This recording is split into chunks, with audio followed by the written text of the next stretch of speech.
So we're going to learn about the horniness factor and your menstrual cycle. Let's hear what we got to say here. Ever wonder why your sex drive just soars through the roof randomly in the middle of your menstrual cycle? Well, I'm glad you asked. So, you have your menstruation, your follicular phase, your ovulatory phase, which is the main event of your menstrual cycle, and you have the luteal phase.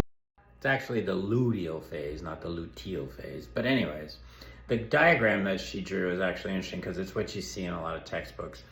But it's not actually super accurate because the way that they have picograms and nanograms, anyways, those spikes should be a lot higher than what she's actually drawing, but I'm being picky.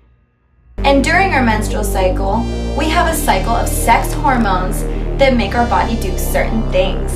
In the days leading up to ovulation, we get a spike of testosterone. So what she's referencing, and it's not the days leading up per se, it's actually the day that you ovulate. What happens is you're going to get what's called an LH surge, luteinizing hormone that's made from the pituitary gland.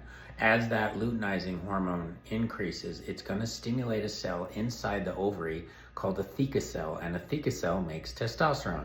So as your LH starts to surge, it's going to stimulate the ovary to make more testosterone. So yes, you will get a peak of testosterone for about 24 to 48 hours.